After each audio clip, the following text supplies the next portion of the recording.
Alléluia.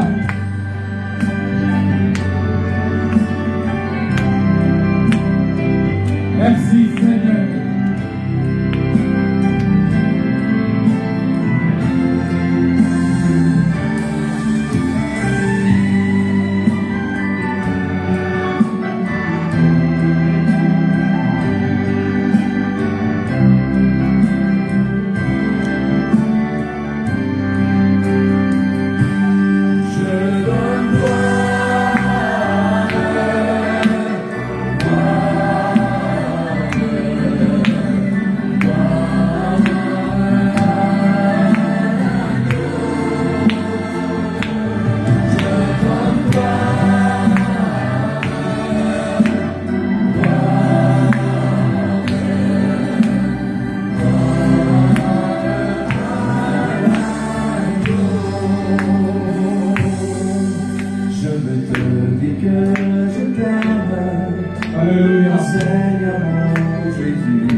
Voilà pourquoi nous bénissons le Seigneur pour ta présence en ces lieux. Nous bénissons le Seigneur parce que si tu as permis que tu sois là cet après-midi, c'est parce qu'il te connaît, c'est parce qu'il t'aime, c'est parce qu'il veut que tu sois réellement participant de la nature divine. Voilà pourquoi il a bien voulu que tu sois là. Et j'aimerais qu'ensemble nous puissions élever encore notre voix et dire gloire et louange à toi, Seigneur. Alléluia. Merci, Seigneur. On va louer le Seigneur maintenant. Je suis dans la joie d'être enfant de Dieu. Je suis dans la joie parce que Dieu m'a libéré. Je suis dans la joie parce que Dieu m'a délivré. On va louer le Seigneur. J'aimerais vraiment que tu danses pour Dieu. Alléluia. Je sens que les merveilles de mon papa. Il m'a opéré, il m'a délivré.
Que nous a accordé.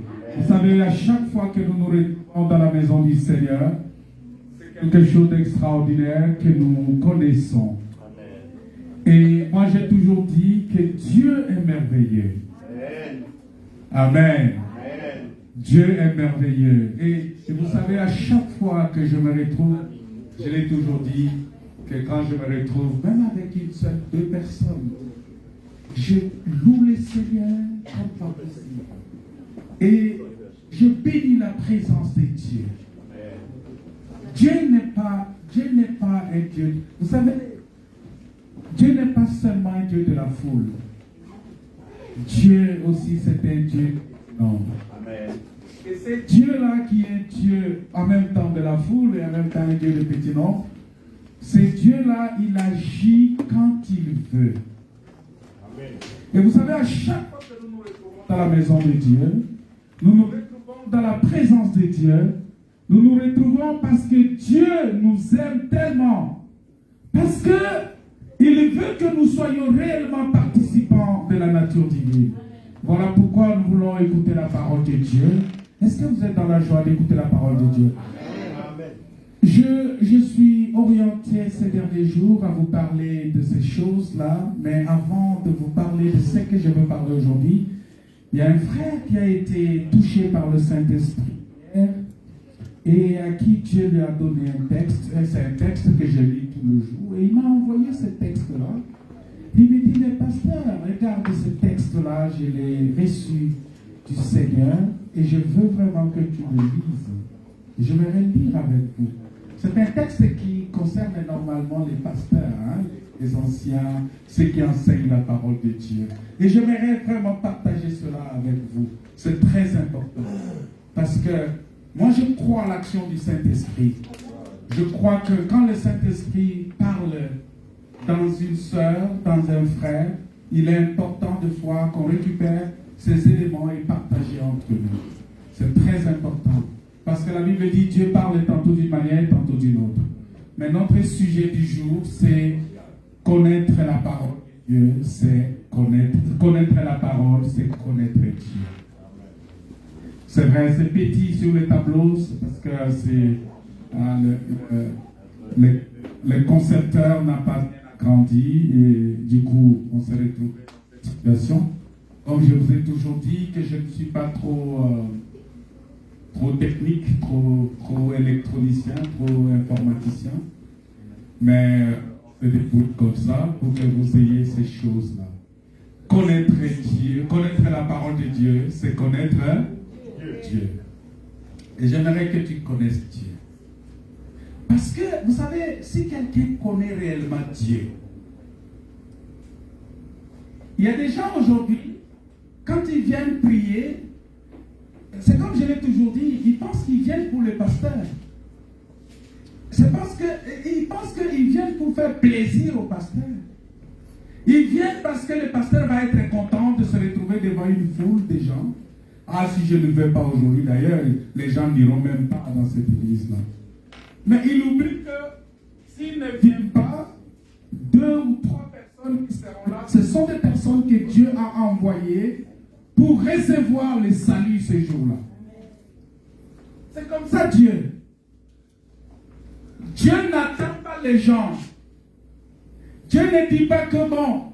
Voilà pourquoi j'aime beaucoup. C'est vrai que c'est un peu difficile à dire.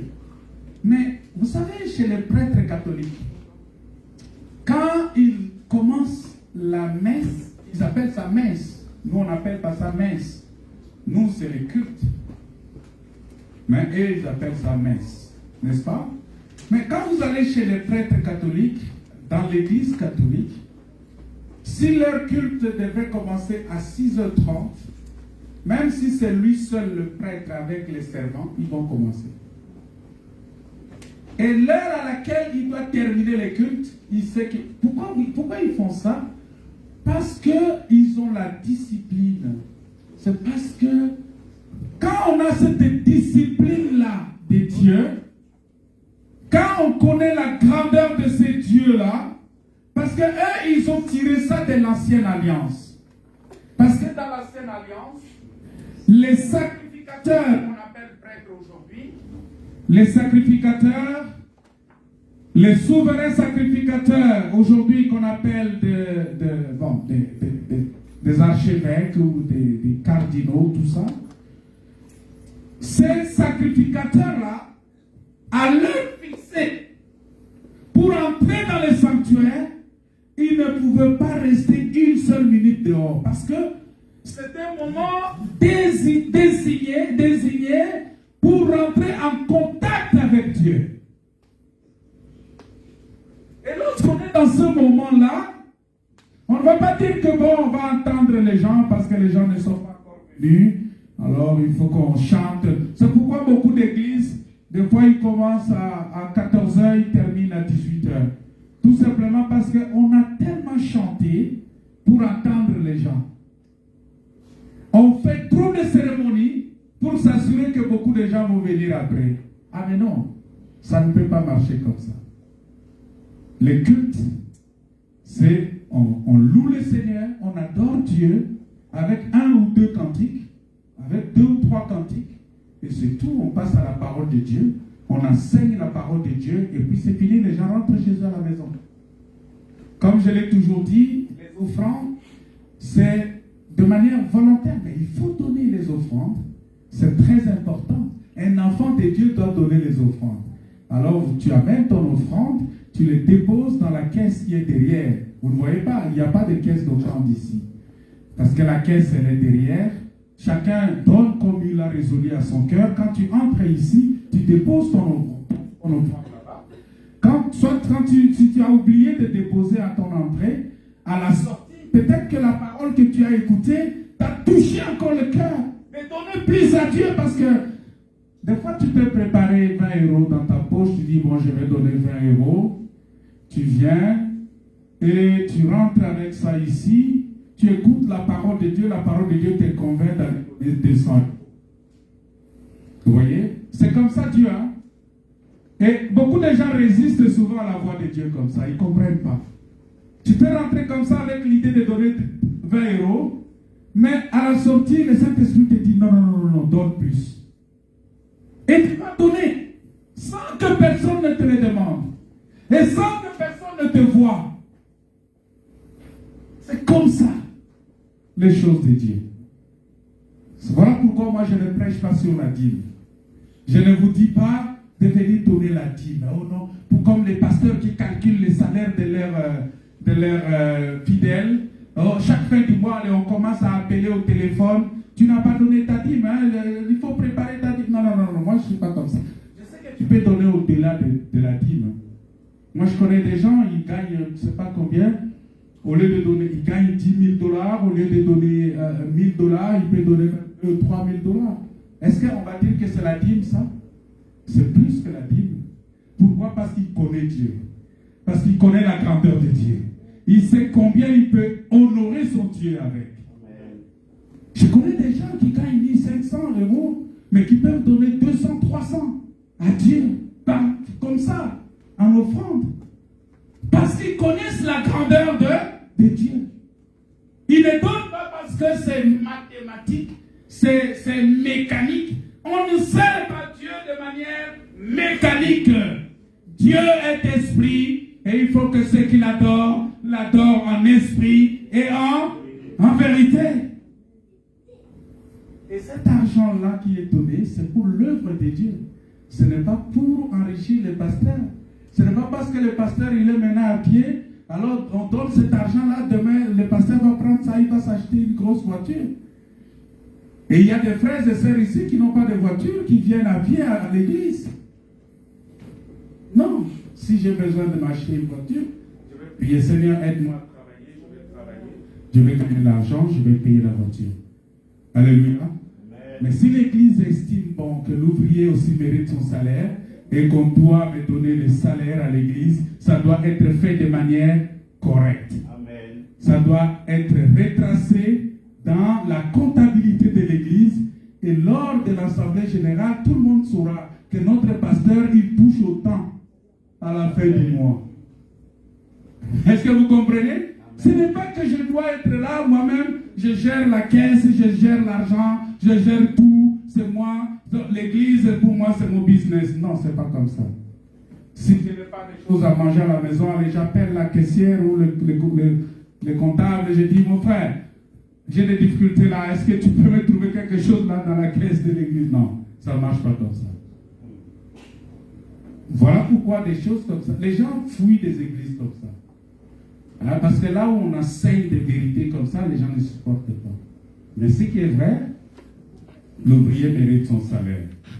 Amen. Amen. Voilà. Mais je vais donner ce texte-là rapidement. C'est un texte, vous allez me supporter, je vais donner ce texte-là. C'est 1 Pierre chapitre 5. Ce texte-là, c'est un texte que le frère a reçu ça. Et il m'a envoyé, il m'a dit, ah pasteur, tu peux commander ce texte-là.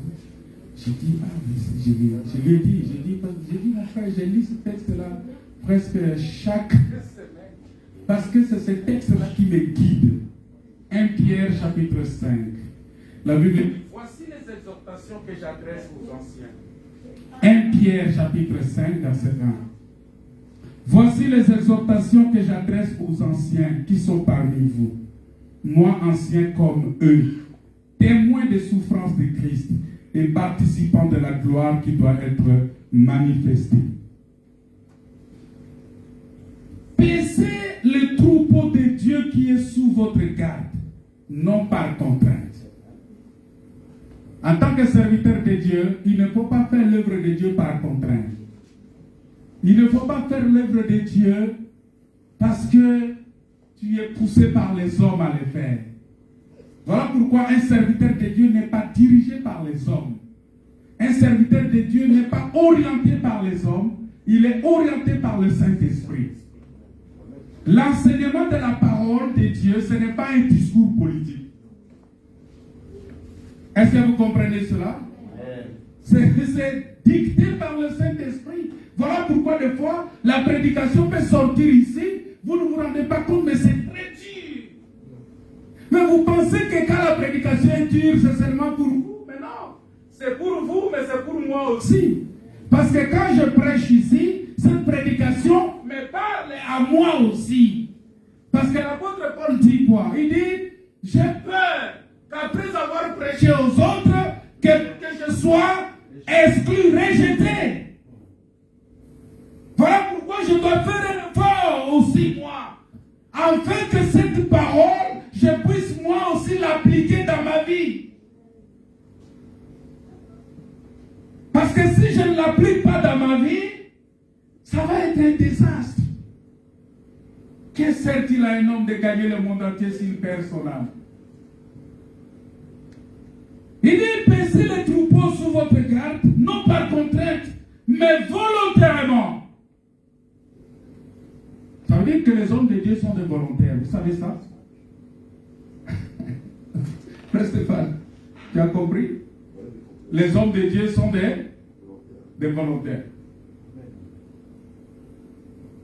Et vous savez, quand on a des volontaires dans les ONG, bon, j'ai travaillé peut-être un peu beaucoup pour les ONG. Quand on a des volontaires, les volontaires ne sont pas des salariés. C'est des bénévoles. C'est des gens qui reçoivent ce qu'on appelle les indemnités. Les incentives. En anglais, on appelle ça incentives. Mais en français, c'est des indemnités. Ce n'est pas vraiment un salaire.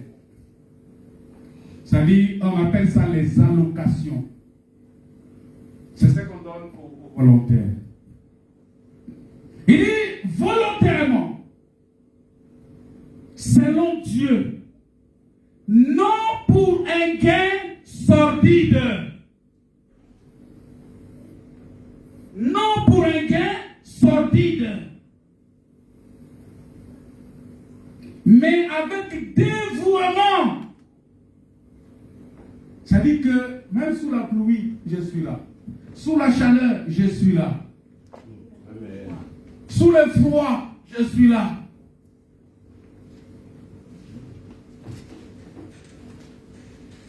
Malade, je suis là.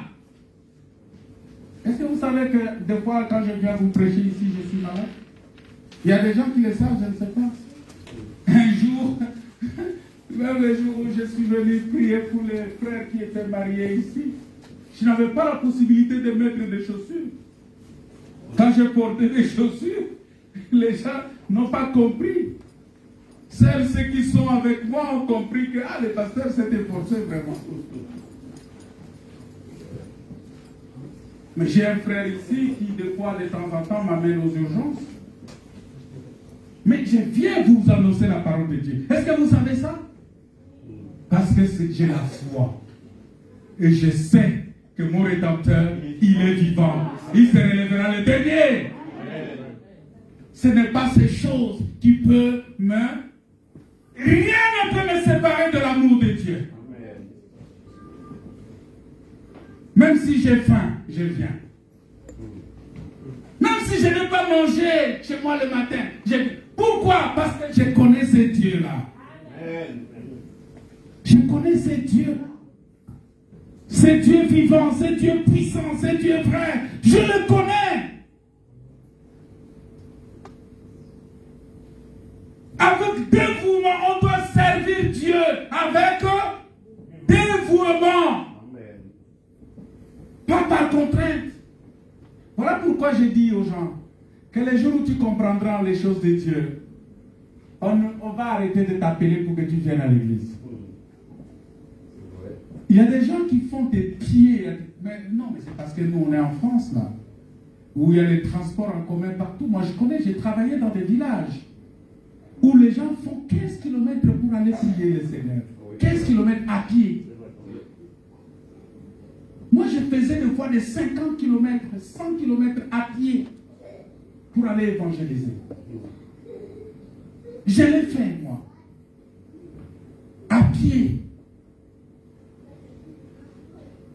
Un jour, je partais. Les frères ont eu pitié de moi. Ils m'ont suivi avec le vélo. Ils m'ont dit, bon, on va te transporter sur le vélo. J'ai dit, mais vous me transportez moi. Et ceux qui sont avec moi, on va faire comment? Oh non, mais tu peux les laisser, ils vont te suivre après. Ils sont habitués. J'ai dit, non. Je préfère marcher avec eux. J'ai marché avec eux des centaines. Un jour, je vous donnerai mon témoignage. Depuis 86 jusqu'aujourd'hui, je vous parlerai de ça. Des parcours dans le ministère. Ce que Dieu a fait avec moi. Des souffrances qu'on a endurées. Et je dis aux gens souvent, vous me voyez aujourd'hui, ah, le pasteur, notre pasteur, il est... Même ceux qui sont au village aujourd'hui, ceux qui sont peut-être au pays, des fois, ils disent, ah, notre pasteur, il est en Europe, même là, ils disent, ah, notre pasteur, il est comme ça, il voyage tout le temps, il est tout le temps dans l'avion, tout ça. Mais est-ce que vous savez, qu'est-ce que le pasteur a enduré pour arriver là? Bien-aimés, ne pensez pas que le bonheur matériel, c'est ça qui fait le bonheur de Dieu. Dieu ne nous a pas appelés pour le matériel. Dieu nous a appelés pour la vie éternelle. Parce qu'il est esprit. L'esprit et le matériel ne marchent pas ensemble.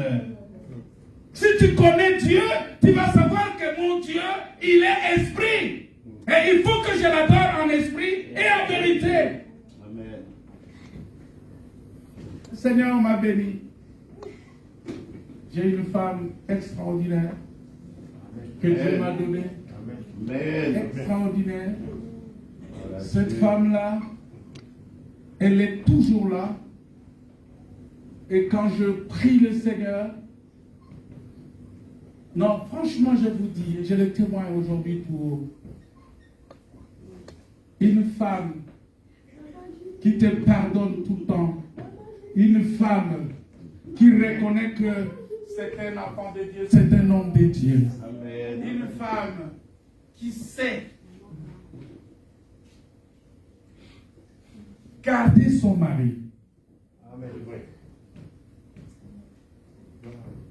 Il n'y en a pas deux. Amen. Et Dieu m'a béni. Je suis en paix, je vous dis. Amen. C'est une grâce que j'ai reçue. Amen. Ma famille le sait. Elle est là pour moi, pour ma famille. Elle me respecte en toutes choses. Vous savez, on s'est rencontrés, on travaillait tous deux. Je travaillais pour les Nations Unies, elle aussi travaillait pour les Nations Unies. Elle avait une très bonne fonction. Et c'était pas facile. Parce que je vais vous raconter ce témoignage-là un autre jour. Pas aujourd'hui. Mais cette femme-là, elle m'honore. Elle me respecte. Amen. Mes parents sont dans la joie. Amen.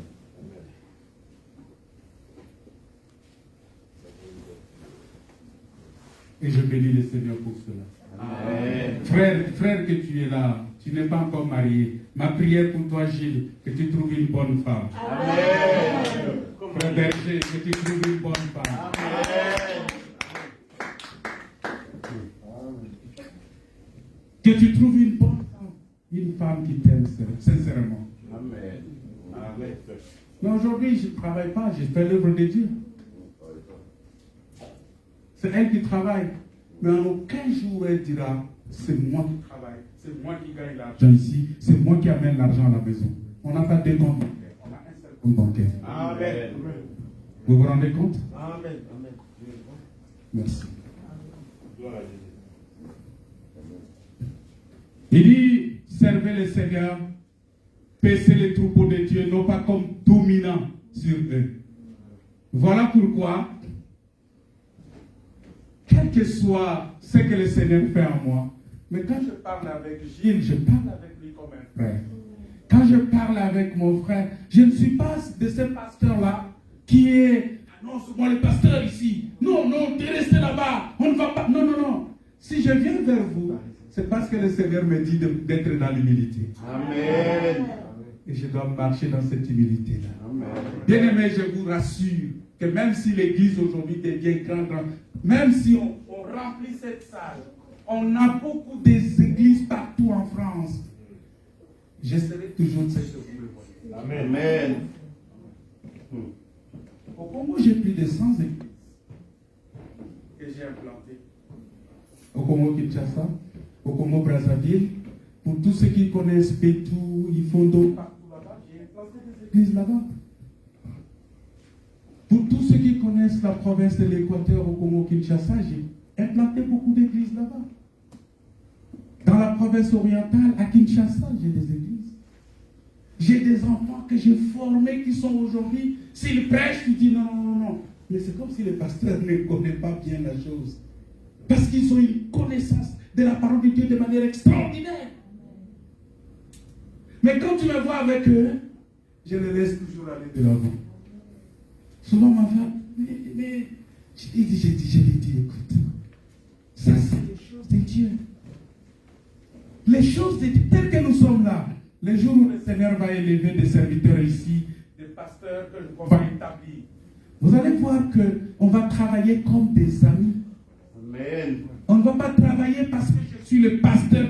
Dans l'église de Dieu, le pasteur titulaire n'existe pas. Amen. Si vous voyez une église avec un pasteur titulaire, avec des adjoints, ça ce n'est pas l'église de Dieu. Sortez de cette église-là. Oh non, c'est moi le pasteur titulaire et tous les autres sont des assistants. Ça n'existe pas, ces choses-là. Est-ce que vous avez vu parmi les apôtres, ils sont venus poser la question à Jésus. Seigneur, dites-nous, qui est le plus grand? Qu'est-ce que Jésus leur a répondu?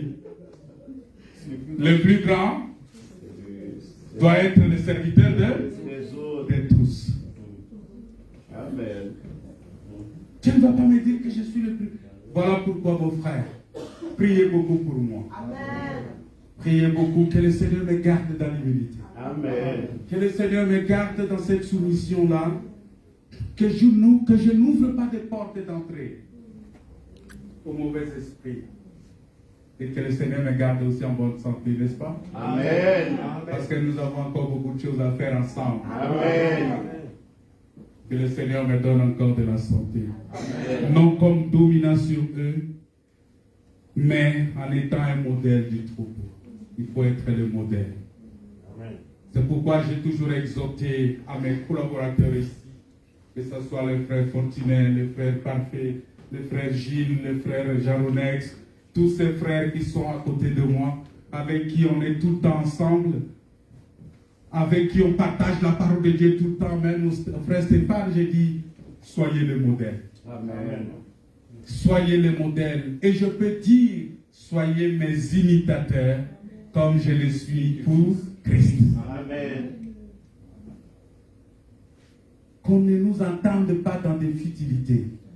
Qu'on ne nous attende pas dans les choses de ce monde. Qu'on ne nous attende pas, qu'on ne donne pas un mauvais témoignage, ni dans la ville, ni dans l'église. Qu'on soit un modèle, en parole et en acte. Qu'on ne retrouve pas chez nous de la plaisanterie. La plaisanterie tue l'œuvre de Dieu. Et qu'on dise toujours la vérité. Ah, j'aime la vérité. J'aime la vérité. Mieux vaut que tu t'énerves contre moi, mais que je te dise la vérité. Vous aimez la vérité, vous aussi? Amen. Tu aimes la vérité? Amen. Voilà. Je bénis le Seigneur pour la présence de Maman Constance qui est là aujourd'hui. On va acclamer le Seigneur pour sa présence. Parce que Dieu a béni. Et ma soeur Arlette qui est là aujourd'hui. On va bénir le Seigneur pour leur présence. C'est une très bonne chose. Et mon frère Guest qui est venu écouter la parole de Dieu. C'est un frère que j'aime beaucoup. Vous savez, ce frère-là, c'est un frère que, quand vous me voyez avec lui, un jour, les gens sont venus me trouver avec lui, on mangeait en table. Les gens ont dit, mais lui, il connaît ici. J'ai dit, oui, c'est mon frère. C'est mon frère. C'est mon frère. Et c'est lui. Est-ce que vous savez que c'est lui qui nous a aidés à trouver cette salle? Amen. C'est ça le grand théorie. Moi, je dis toujours que le Seigneur le délivrera. Amen. Ma prière est que le Seigneur le délivre. Amen. Et Dieu va le bénir.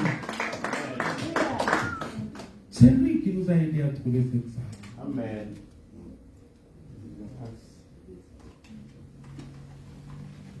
Mais bon, il vient quand il veut. Mais je sais qu'il va commencer maintenant. Il va être régulier maintenant. Amen. Voilà, donc, la Bible dit, lorsque le souverain pasteur apparaîtra, nous obtiendrons la couronne. Je bénis le Seigneur parce que j'ai une couronne. Amen.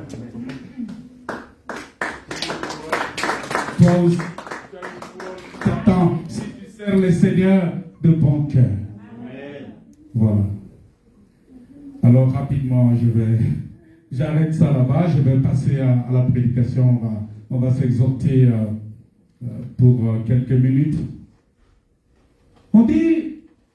On va prendre Jean chapitre 1, verset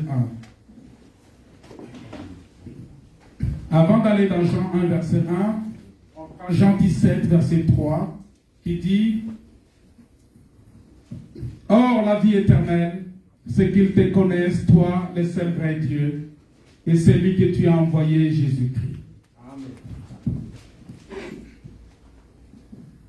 Amen. La vie éternelle, ce n'est pas venir à l'église. La vie éternelle, ce n'est pas danser. La vie éternelle, ce n'est pas savoir chanter. La vie éternelle, ce n'est pas donner la dîme. Ce n'est pas donner les offrandes. La vie éternelle, ce n'est pas connaître les pasteurs. Oh non, mais les pasteurs, là, ils les connaissent. Hein? Le pasteur peut te connaître, mais Dieu ne te connaît pas. Tu n'as pas besoin que les pasteurs te connaissent. Il faut que Dieu te connaisse. La Bible dit, la vie éternelle, c'est qu'ils te connaissent, toi, le seul vrai Dieu. Et celui que tu as envoyé, Jésus-Christ. La connaissance de Dieu, c'est ce qui nous donne la vie éternelle. Alors, qui est Dieu? Qui est Dieu? On va prendre Jérémie chapitre 10, verset 10. Jérémie chapitre 10, verset 10. Qu'est-ce que la Bible nous dit là-bas? Qui est Dieu? Qui est Dieu?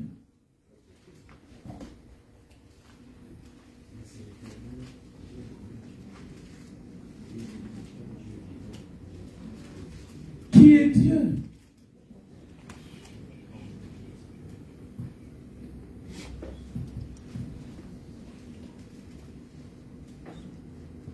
On va lire ça. Quelqu'un a trouvé ça? Tu peux nous lire ça?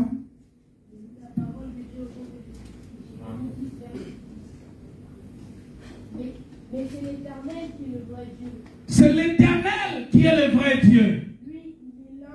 Tu n'as pas un micro là? Lui, il est un Dieu vivant. Il est un Dieu vivant. Et il est roi pour l'éternité. Il est roi pour l'éternité. La terre tremble car devant sa colère. Et les nations ne supportent pas sa fureur. Les nations ne supportent pas sa fureur. La terre tremble devant lui. Tu peux reprendre ça. Mais c'est l'Éternel qui est le vrai Dieu. C'est l'Éternel qui est le vrai Dieu. Lui, il est là, Dieu vivant. Il est le Dieu vivant. Et il est roi pour l'éternité. Il est le roi pour l'éternité.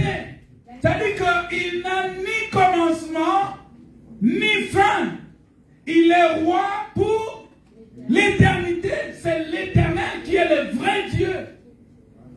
La terre tremble devant sa colère. La terre tremble devant sa colère. Et les nations ne supportent pas sa fureur. Et les nations ne supportent pas sa fureur. Verset 11 maintenant. Vous leur tiendrez ce langage. Vous leur tiendrez ce langage, vous leur direz ces paroles. Les dieux qui n'ont pas fait le ciel et la terre. Les dieux, écoutez, les dieux qui n'ont pas fait les cieux et la terre disparaîtront. Alléluia. Les dieux qui n'ont pas fait les cieux et la terre disparaîtront. De la terre et de dessous de la terre. Ils disparaîtront de la terre et de dessous de la terre. Tu peux t'asseoir. Merci, que Dieu te bénisse. Regardez,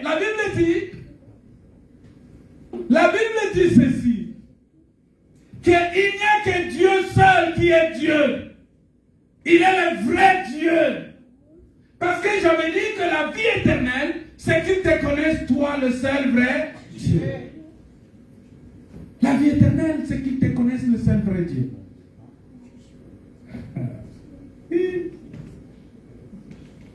Qu'ils te connaissent, le seul vrai Dieu. J'aimerais vraiment que vous connaissiez le vrai Dieu. Parce que, vous savez, beaucoup de gens prient de Dieu. Mais le vrai Dieu, c'est celui qui a créé les cieux et la terre. Parce que la Bible dit dans Genèse chapitre 1, verset 1, qu'au commencement, Dieu créa les cieux et la terre. Et cette même écriture du commencement vient dans Jean chapitre 1, verset 1. Au commencement était la parole. La parole était avec Dieu et la parole était Dieu. Nous comprenons maintenant que Dieu n'est pas différent de la parole, de sa parole. Parce que Dieu est esprit. Voilà pourquoi j'ai intitulé notre prédication. C'est lui qui connaît la parole, connaît Dieu. Dieu est esprit. Dieu est esprit et il faut que ceux qui l'adorent en esprit et en vérité. Maintenant il dit, au commencement était la parole était avec Dieu, la parole était Dieu, et cette parole-là s'est faite chair, et elle a habité parmi nous, pleine de grâce. Nous comprenons par là que le Dieu qui a créé les cieux et la terre, parce que si vous lisez dans le livre des Colossiens, la Bible dit tout a été créé par lui, pour lui. Non mais on lit d'abord Jean 1 là. Jean chapitre 1, verset 1.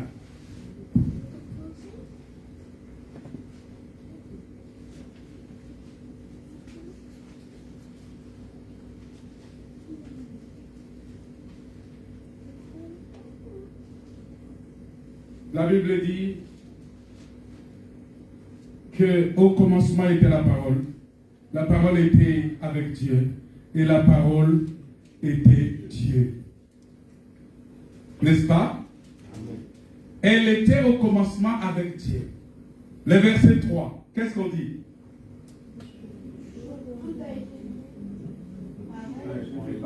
Tout a été fait par la parole. Amen. Ça dit que la parole, le Dieu créateur, c'est la parole. Est-ce que vous comprenez? Les dieux. Voilà pourquoi, frères et sœurs, il faut faire attention à la parole qui sort de votre bouche. La parole crée. Quand tu dis une mauvaise chose à ton enfant, ça va créer. Quand tu dis une mauvaise chose à ta femme, ça va créer.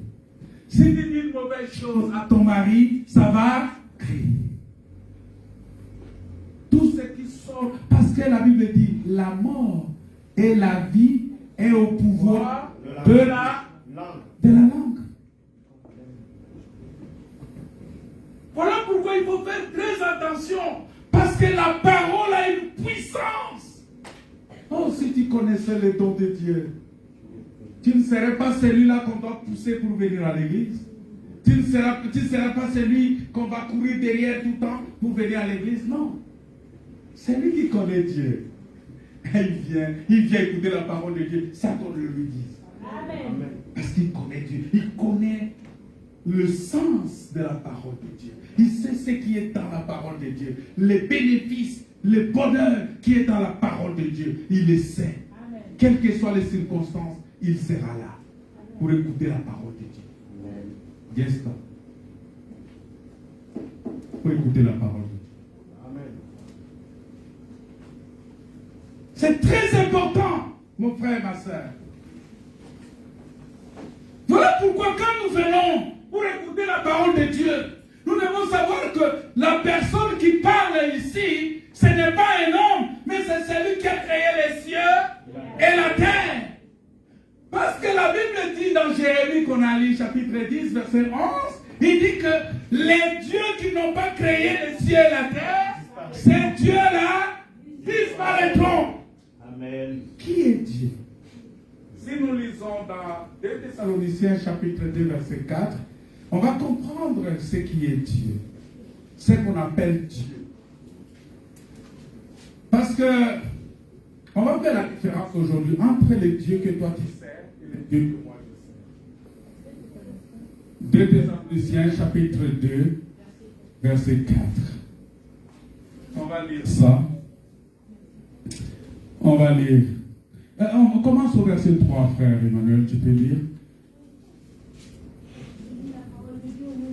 Prends le micro, s'il te plaît.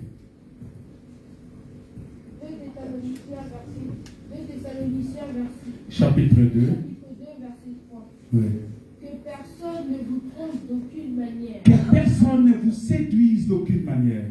En effet, Il faut que l'apostasie arrive d'avance. Et il faut que l'apostasie arrive d'avance. Vous connaissez ce qu'on appelle l'apostasie? L'apostasie, c'est l'abandon de foi. Il y a beaucoup de gens qui vont abandonner la foi pour les choses de ce monde. Abandon de foi, c'est-à-dire que les pressions de ce monde, la convoitise de la chair, la convoitise des yeux, l'orgueil de la vie, les pousse à tel point qu'ils donnent plus priorité aux choses du monde et ils abandonnent la foi. Et ils vont commencer à dire non, mais bon, je connais Dieu, même si je ne vais pas l'église, mais je connais Dieu. Non, c'est faux. Tu ne peux pas connaître Dieu et ne pas aller écouter la parole de Dieu. Le pasteur ne peut pas te décevoir. Il y a beaucoup de gens qui donnent des prétextes et des faux prétextes. Que c'est parce que le pasteur m'a déçu. Mais oui, si ce pasteur-là t'a déçu, il y a un autre pasteur. Alléluia. Amen. Si tu as été déçu par cette... Oui, je sais qu'il y a beaucoup de pasteurs qui déçoivent. Ils sont là pour racketter les gens. Ils ont besoin d'argent. Ils se conduisent peut-être très mal. Et cela a déçu beaucoup de gens, a découragé beaucoup de gens. Mais oui, si t'as déçu, mais il y a un autre peut-être. Mais Élie a dit, Seigneur, on a tué tous tes prophètes, je suis resté seul. Mais Dieu lui a dit, je me suis réservé 7000 hommes qui n'ont pas fléchi genoux devant Baal. Il y en a. C'est parce que vous aimez aller dans le bling-bling. Vous aimez le bling-bling, vous aimez là où il y a la foule, il y a les spectacles. Il y a des gens aussi qui sont attachés à des églises par amitié. Parce qu'il est tellement habitué là-bas, il a beaucoup d'amis là-bas, et il s'est dit, je ne peux pas laisser cette église. Même si on enseigne la fausseté, il va rester là-bas. Mais il reste pour sa mort. Parce que si la source est mauvaise, tout le reste de l'eau aussi est mauvais. La bouche là est mauvaise, la parole qui sort de cette bouche aussi est mauvaise. Le cœur est mauvais, mais la Bible dit que c'est de l'abondance du cœur que la bouche parle. Est-ce que vous comprenez? Alléluia. On va continuer. L'apostasie doit arriver. Et c'est pourquoi ça ne m'étonne pas. Quand vous voyez des gens abandonner la foi, dire que non, non, ils abandonnent la foi, que cela ne vous étonne pas. Parce que cela doit arriver. Avant que Jésus-Christ ne vienne, beaucoup de gens abandonneront la foi pour s'attacher à des esprits séducteurs. Ils vont s'attacher aux esprits qui font des miracles. Ce sont des miracles qui vont les impressionner. Ils vont oublier, négliger la parole de Dieu. Ils vont courir derrière les prophètes, derrière les gens qui font des miracles, derrière les gens qui font des guérisons. Ils vont courir derrière eux parce que pour eux, Dieu est là-bas. Continue la lecture. Et qu'apparaisse l'homme de péché. L'homme de péché, le fils de la perdition.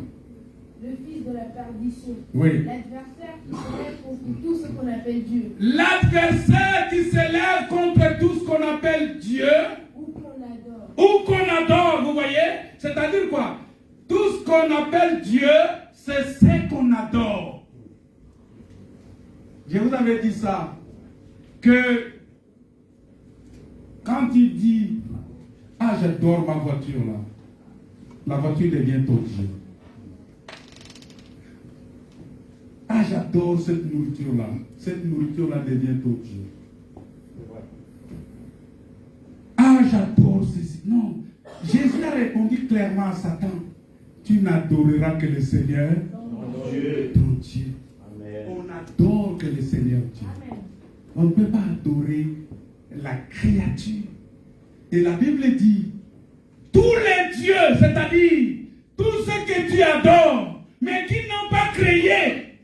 Est-ce que vous comprenez? Je ne sais pas si vous avez compris.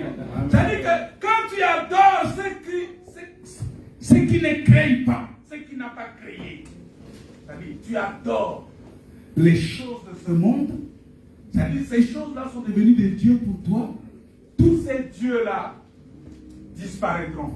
Amen. C'est ce que la Bible dit. On a dit ça avec vous. Dans Jérémie chapitre 10. On dit tous les dieux qui n'ont pas créé. C'est-à-dire tous ceux qu'on adore, qui n'a pas créé, disparaîtront. Alors qu'est-ce que tu adores? Toi-même consciencieusement, tel que tu es là, qu'est-ce que tu adores? Parce que c'est lui qui adore Dieu. Dieu est sa priorité. La parole de Dieu est sa priorité. Quel que soit les temps difficiles, il sera toujours là pour ces dieux-là. Pour rendre grâce à ces dieux-là. Pour bénir ces dieux-là. Alléluia. Amen. C'est ça le plus important. Qu'est-ce que tu adores? Deux personnes seront dans un même lit. Une sera prise et l'autre sera restée. On nous a prêché ça souvent, que l'homme et la femme seront ensemble, l'une sera prise, l'autre sera délaissée. Moi, je ne prêche pas comme ça. Et si ma femme a crié au Seigneur, et moi je prie au Seigneur, qui va rester, qui va partir? Deux va partir. Deux, on va partir, non? Dieu ne dit pas ça. L'explication de ça veut dire que le corps et l'esprit seront dans un même lit. L'esprit va partir et le corps va rester. Amen. C'est ça.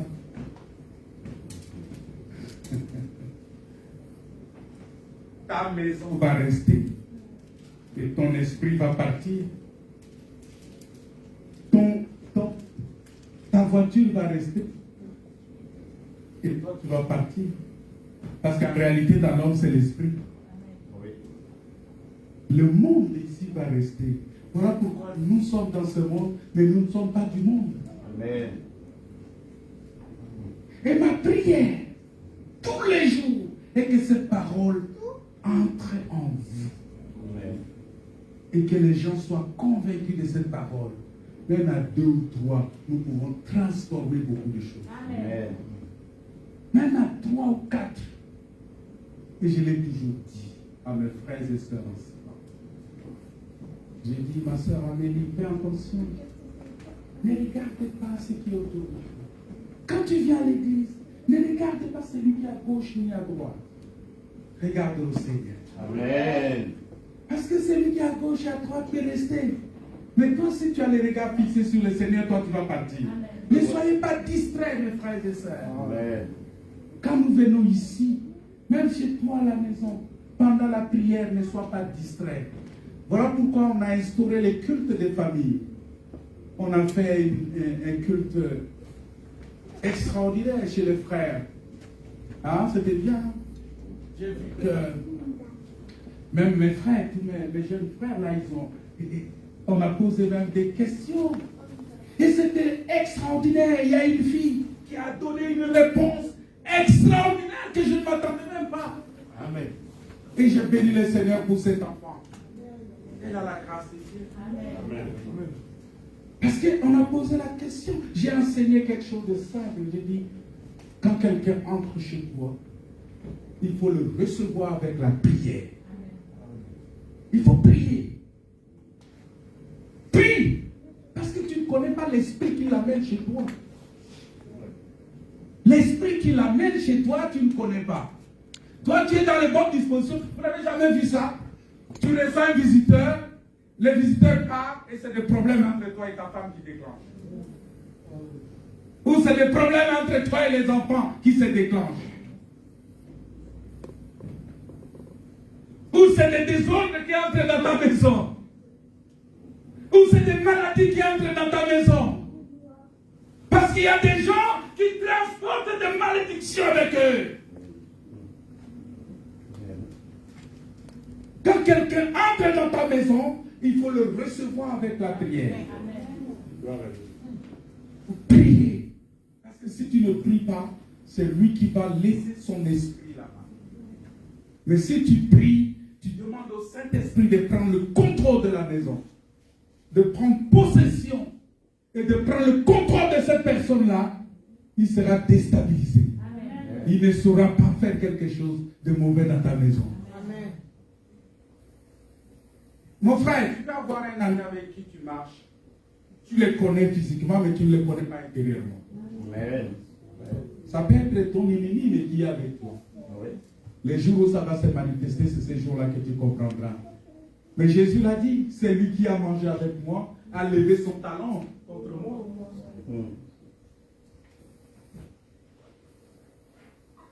Donc tu peux t'asseoir. Merci. Voilà pourquoi il faut faire très attention.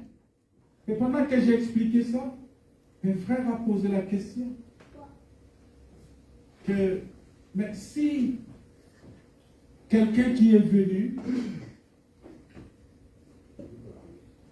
je prends l'exemple d'un musulman qui ne connaît pas Jésus-Christ. Est-ce que tu vas lui demander de prier ensemble? Non. Et la fille là, en fait, le frère Manel a posé cette question-là. Et ma soeur, comment tu t'appelles encore? Eliola. Que Dieu te bénisse, ma mère. Voilà pourquoi nous devons instruire nos enfants sur la voie de Dieu. Amen. Elle a donné une réponse extraordinaire. Elle a dit, you have to pray for that person, but not pray with that person. C'est-à-dire, tu dois prier pour la personne, mais non prier avec la personne. Amen. Est-ce que vous comprenez ça? Oui. C'est pas profond ça? Amen. Il faut prier pour la personne. Ça veut dire quoi? Quand la personne sonne à ta porte, tu pries déjà pour cette personne-là. Quand la personne entre dans ta maison, toi-même dans ton cœur, tu pries pour la personne-là. Amen. Tu vas dans ta chambre, tu pries pour la personne-là. Mais tu ne pries pas avec lui. Tu ne t'assois pas avec lui pour prier. Ah, mais c'était extraordinaire. Vous voyez des révélations comme ça? Voilà pourquoi nous devons prier avec nos enfants. Amen. Au début de la semaine, je n'allais pas bien. Je vais vous dire ça, c'est un grand témoignage pour moi-même. Un grand témoignage pour moi-même. Ma santé s'était détériorée de manière pas possible, au point que j'ai appelé le frère pour venir m'amener aux urgences. Et mon garçon, je m'écroulais devant lui. Il avait mal, il commençait à pleurer. Il dit, Seigneur, souviens-toi de mon père. Amen. C'était très fort. Et il m'a tenu à la main. Il m'a dit, on appelle maman, on va prier, on va faire la prière ensemble, la prière de famille. Et il a prié pour moi. Il a prié pour moi. Ma tension a baissé en dessous de 10. Et je sentais comment mon cœur était en train de s'efforcer, de travailler pour faire remonter la tension.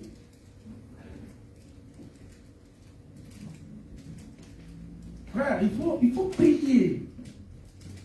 Vous pouvez recevoir une attaque comme ça, vous ne savez pas d'où ça vient. Je voulais vous dire ça aujourd'hui, pour rendre ce témoignage-là, de la prière qui m'a rétabli. Le frère Fortuné est arrivé pour me prendre parce qu'on devait aller aux urgences. Il a vu que je ne pouvais pas marcher, je ne pouvais pas bouger, c'était difficile.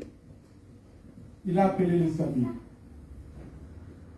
Le SAMU lui dit, on m'a dit, demande d'expliquer, je ne pouvais pas bien l'expliquer, j'ai parlé brièvement au frère, le frère a expliqué.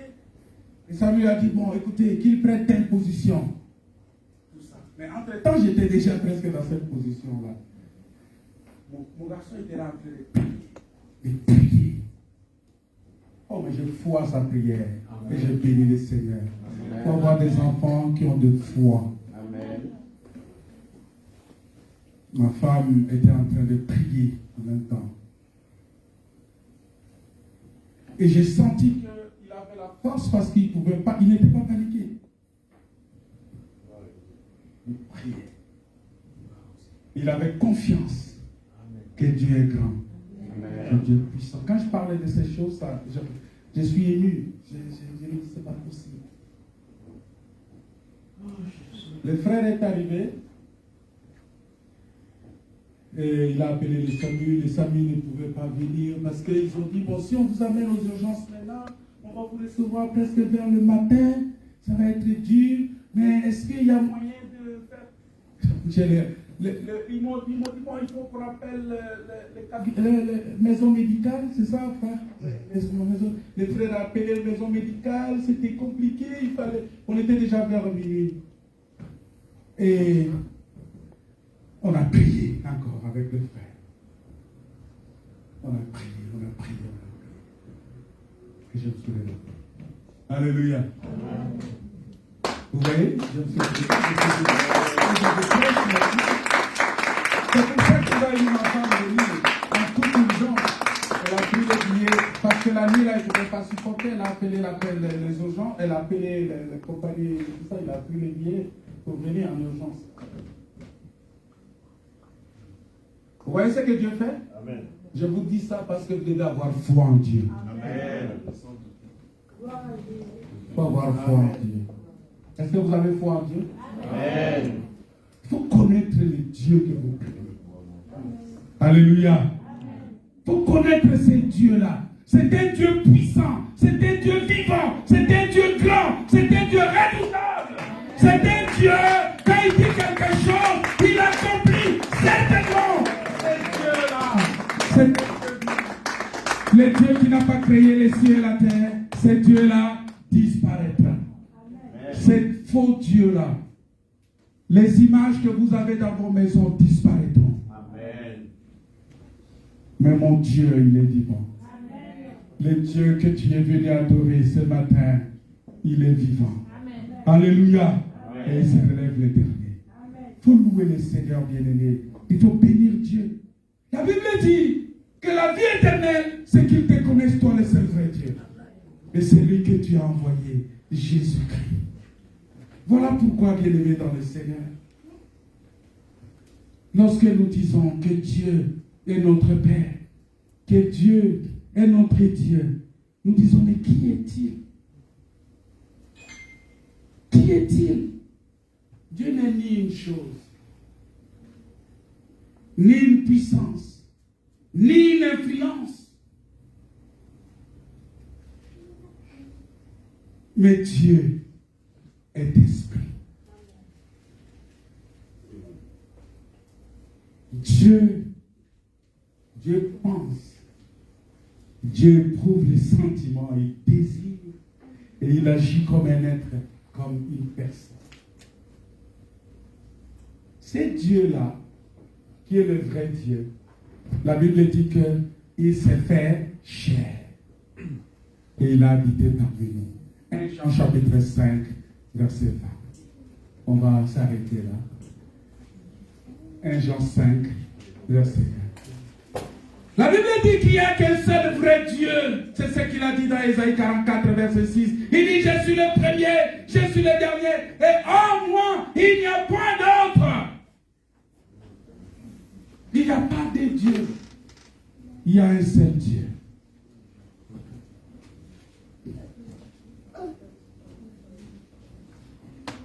Vous savez, quand Jésus-Christ a fini sa mission, est parti, les apôtres sont morts, les gens sont venus nous embrouiller avec ce que l'on appelle la Trinité.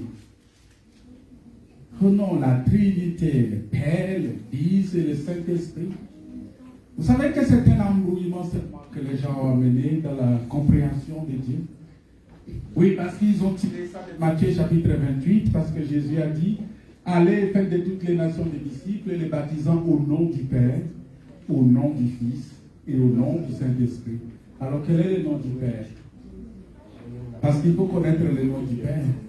Ne t'arrête pas seulement à dire au nom du Père, du Fils et du Saint-Esprit. Tu n'as rien fait. Parce que quand tu dis au nom du Père, du Fils, les Rosicruciens aussi disent ça, vous savez ça? Le jour où je vais vous enseigner la prière de notre Père qui est aux cieux, vous comprendrez que tu ne réciteras plus cette prière-là dans ta maison. Notre Père qui est aux cieux, que ton nom soit sanctifié, que ton règne vienne. Tu ne vas plus réciter ça, mais tu vas utiliser ça comme un enseignement de la prière. Mais tu n'utiliseras pas ça comme étant une prière, parce que les Rosicruciens aussi utilisent ça. Et ils utilisent ça pour séduire les gens. Voilà pourquoi il faut faire attention. 1 Jean. Ce n'est pas Jean qui a écrit l'évangile, ce n'est pas l'évangile de Jean, mais c'est 1 Jean, l'épître. Voilà, ça c'est la première épître de Jean. Parce qu'il dit Dieu dit quelque chose. Il dit que je suis le premier et je suis le dernier. Hors moi, il n'y a pas de Dieu. Ça, c'est Ésaïe 44, verset 6. Hors lui, il n'y a pas un autre Dieu. Voilà pourquoi quand Jésus est venu, la Bible dit que toute la plénitude de la divinité a habité corporellement en lui. Ça dit que le Père, le Fils et le Saint-Esprit, ils ont habité corporellement en Jésus. Voilà pourquoi il dit, tout ce que vous faites en parole et en acte, faites-le au nom de Jésus.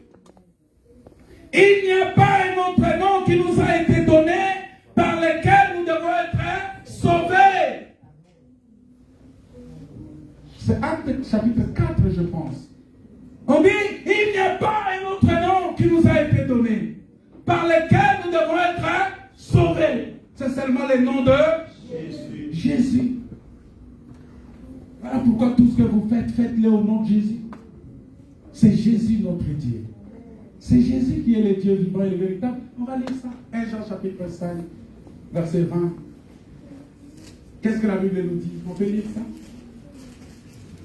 On va s'arrêter là aujourd'hui. Il faut connaître Dieu, frère. Connaître Dieu en qui tu as cru. C'est très important.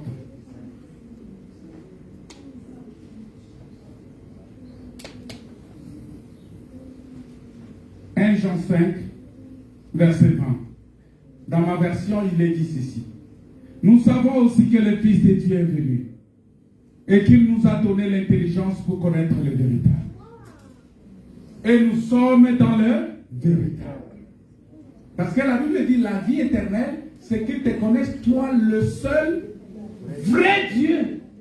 Maintenant, on dit, nous savons que le Fils de Dieu est venu et il nous a donné l'intelligence pour connaître le véritable, c'est-à-dire le vrai Dieu. N'est-ce pas? En son Fils Jésus-Christ, virgule, c'est lui qui est Dieu véritable. Non, est-ce qu'on peut répéter ça ensemble? C'est lui qui est Dieu véritable. Le Dieu véritable, c'est qui? C'est Jésus-Christ. Alléluia. C'est Jésus-Christ qui est le Dieu véritable. Et la vie éternelle. Voilà. Ça dit que c'est lui qui explique Jean 17, verset 3, que la vie éternelle, c'est qu'ils te connaissent, toi le seul vrai Dieu. Le Dieu véritable, c'est qui? Jésus. Alléluia. On va acclamer le Seigneur. On va s'arrêter là aujourd'hui. Vous voyez, bien-aimés dans le Seigneur, Jésus-Christ, c'est lui le Dieu véritable. Amen. Si tu as Jésus, tu as la vie éternelle. Amen. Si tu connais Jésus, tu as la vie éternelle. Amen. Est-ce que tu connais Jésus? Amen. Oh, Jésus. Jésus là, ce n'est pas ce Jésus de la photo que les gens ont pris la photo, ils mettent dans leur maison. Oh non, ça c'est la photo de Jésus. Non, ce n'est pas cette photo-là. Mais Jésus qui est mort, qui est ressuscité, qui est vivant pour toujours. La Bible dit dans Hébreux chapitre 13, verset 8. La Bible dit ceci. Hébreux 13, verset 8. La Bible dit que Jésus-Christ, hein, vous voyez? Hébreux 13, verset 8, la Bible dit quoi? Jésus-Christ est le même hier, aujourd'hui, éternellement. Ça veut dire qu'il est éternel. Jésus est éternel. Il n'y a pas d'un Dieu. Il y a un seul Dieu qui est éternel, qui s'appelle Jésus. Il est le même hier. Il est le même aujourd'hui. Il est le même éternellement. On ne dit pas qu'il est le même hier, aujourd'hui et demain. Est-ce que vous comprenez? Il ne sait pas qu'il est le même hier, aujourd'hui et demain. Ne dites pas ça. Il faut dire qu'il est le même hier, aujourd'hui et éternellement. Voilà pourquoi un enfant de Dieu ne prie pas que Dieu est 3 fois saint. Non, Dieu n'est pas 3 fois saint. Dieu est saint, saint, saint. Et éternellement saint. Il est saint pour toujours. Il n'est pas 3 fois. Parce que 3 fois, tu le limites. Alléluia. Ne prie pas comme ça. Il faut dire qu'il est saint, saint, saint. Mais c'est ce que les Les vieillards ont dit, Saint, Saint, Saint, est l'Éternel. Dieu des armées, tu es saint. Alléluia. J'aimerais que tu reconnaisses ce Dieu. Et c'est ce Dieu-là que tu dois prier. Parce que les autres dieux qui n'ont pas créé les cieux et la terre disparaîtront. Alléluia. Oui, les autres dieux disparaîtront. Oui, tu peux chanter un chant, ma soeur. Ma vie a été créée par toi et pour toi, Jésus. Oh, si elle ne confesse pas ton nom, c'est qu'elle n'a vraiment pas de sens. Jésus, Jésus, oh, Jésus, oh, Jésus, Jésus, oh, Jésus, oh, la terre a été créée par toi et pour toi, Jésus, oh, si elle ne confesse pas ton nom, c'est qu'elle n'a vraiment pas de sens. Alléluia. Jésus, oh, Alléluia. Jésus, oh, Gloire à Dieu. Jésus, oh, Jésus. Jésus, oh. Alléluia. On va prier. J'aimerais qu'on se mette debout tous ensemble. On va prier le Seigneur maintenant. On va prier Dieu. On va prier Dieu. J'aimerais vraiment que tu lui rendes des actions de grâce. Alléluia. Nous adorons Seigneur. Tu es digne de louange. Alléluia. Gloire à toi Seigneur. Tu es Alpha et Oméga. Alléluia. Nous adorons Seigneur. Alléluia. Tu es digne de louange. Alléluia.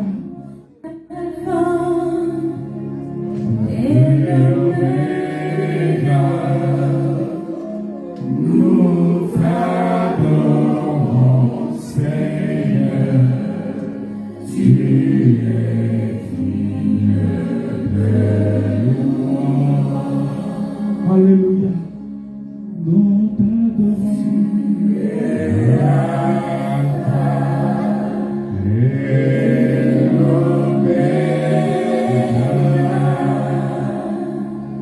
Nous t'adorons Seigneur, tu es digne de louange. Alléluia. Nous t'adorons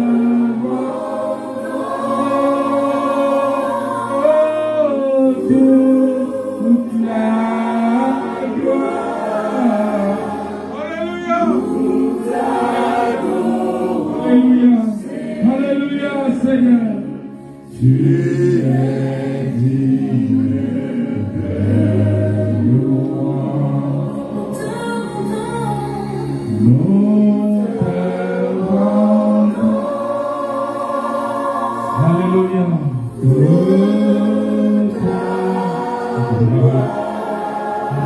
Alléluia. T'adorons, Seigneur. Alléluia. Tu es digne de louange. Alléluia. Alléluia. Le premier et le dernier. Si tu es en lui, tu seras le premier. Il est ton Dieu. Il est le Dieu grand et redoutable. Il est le Seigneur des morts. Il est le Dieu puissant. Connais ce Dieu-là. Élève-le, ce Dieu. marcher dans la crainte de ces dieux-là. C'est Dieu qui est la sagesse. La sagesse de Dieu. Oh, nous adorons, Seigneur. Tu es digne de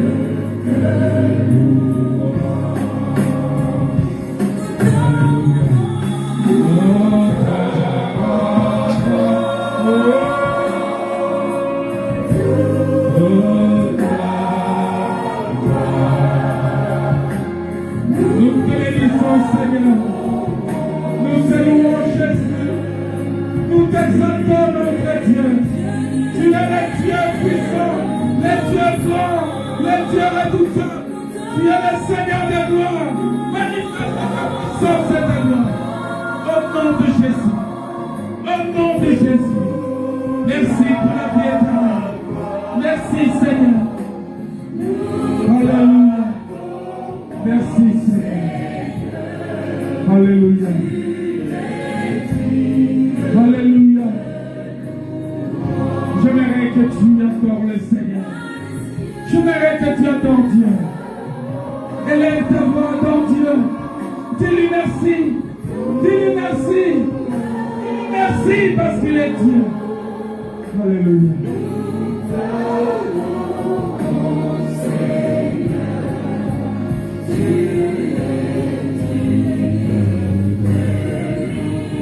Hallelujah.